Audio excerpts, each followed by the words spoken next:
Assalamualaikum warahmatullahi wabarakatuh. Semoga kabar teman-teman semua sehat dan dalam lindungan Allah Subhanahu wa Ta'ala ya. Amin. Oh ya, terima kasih buat teman-teman yang sudah berkenan berkunjung ke channel saya, dan buat teman-teman yang baru menemukan channel saya, salam kenal ya. Alhamdulillah ya teman-teman, kali ini saya bisa share lagi tentang bagaimana saya mencatat keuangan rumah tangga saya. Di sini saya hanya ibu rumah tangga biasa ya teman-teman. Saya juga bukan seorang ahli keuangan atau seorang ahli akunting. Di sini saya hanya ingin memperbaiki catatan keuangan saya ya teman-teman. Kalau kemarin catatan saya masih kacau, di sini saya ingin memperbaiki lagi ya teman-teman. Bulan ini saya ingin mengevaluasi pengeluaran saya di bulan kemarin, dan ada beberapa tambahan dari uang jajan, belanja mingguan, dan jalan-jalan yang kemarin belum sempat saya catat. Jadi di sini saya sudah mencatat ya teman-teman untuk pengeluaran Agustus hingga September per tanggal 25. Kewajiban dan tabungan saya satukan saja ke dalam satu kotak ya teman-teman, dan untuk pengeluaran bulanan dan mingguan di sini saya satukan juga.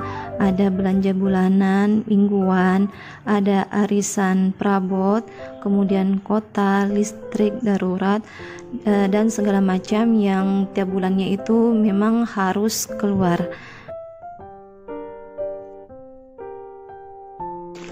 Di kolom ini saya mencatat untuk belanja mingguan ya teman-teman. Jadi di sini saya buat 5 minggu karena biasanya itu dalam sebulan bisa lebih dari 4 minggu lebih. Jadi saya buat untuk 5 minggu.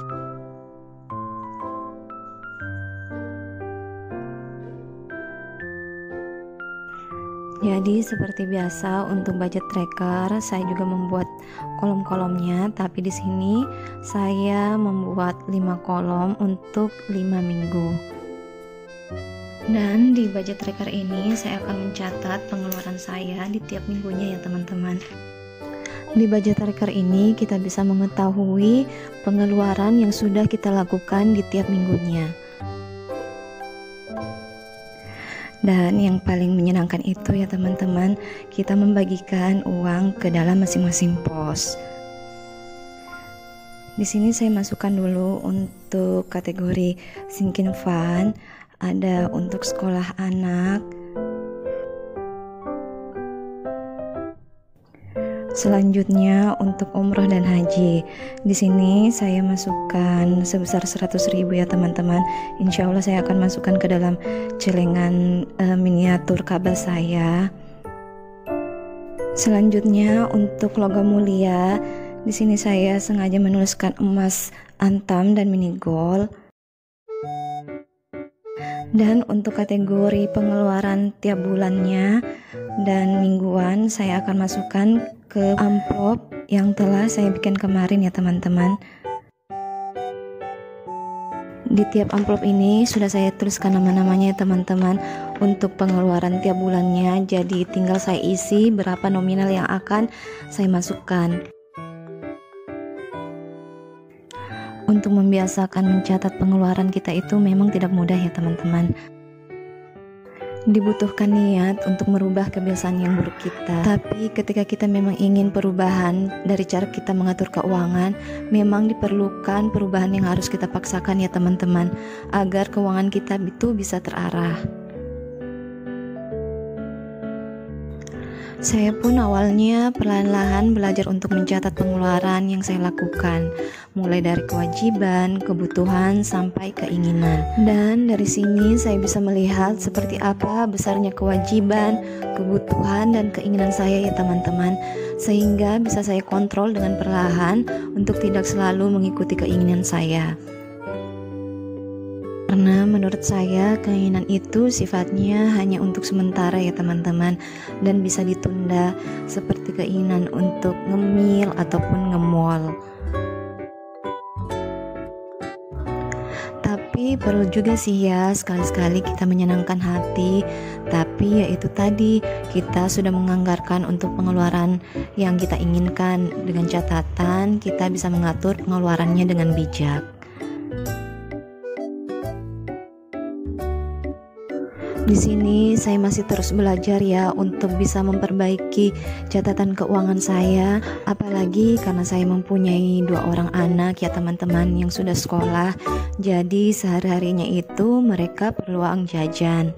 Kasihan juga sih ya kalau lihat teman-temannya jajan tapi mereka itu tidak jajan apa-apa.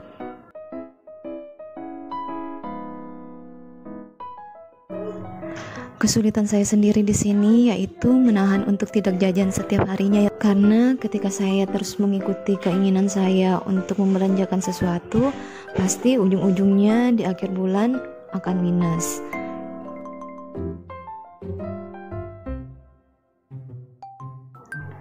Teman-teman sendiri sudah mencoba mencatat pengeluarannya belum?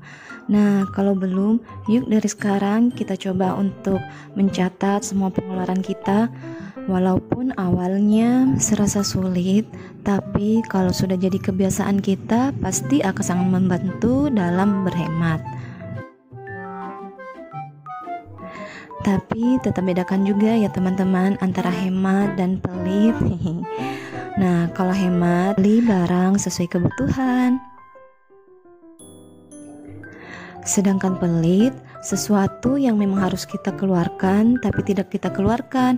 Contohnya nih ya, ketika kita punya kebutuhan, kita tidak mengeluarkan uang kita, padahal kondisinya emang benar-benar dibutuhkan. Seperti bulan-bulan sebelumnya ya teman-teman, karena di sini saya tidak punya mobile banking dan saya pun punya anak kecil, jadi saya punya kendala untuk tidak keluar rumah. Kadang sudah keluar rumah tapi lupa untuk transfer uang sekolah mereka. Jadi di sini yang langsung transfer uang sekolah anak-anak yaitu Pak suami. Tapi saya tetap mencatat pengeluaran iuran untuk anak-anak ya teman-teman, sebagai simpanan untuk keperluan sekolah mereka seperti transport, buku tulis, buku cetak, dan lain-lain. Jadi challenge untuk tabungan anak di sini saya kosongkan dulu ya teman-teman, karena kemarin itu memang lagi membutuhkan untuk transport sekolah mereka, kemudian ada buku yang harus dibayar, jadi untuk iuran yang saya catat di sini itu harus keluar. Dan terima kasih ya buat teman-teman yang sudah berkunjung ke channel saya. Terima kasih juga yang sudah berkenan untuk like, komen, dan share. Semoga sedikit banyaknya bisa memberikan manfaat buat teman-teman semua. Assalamualaikum. Dah.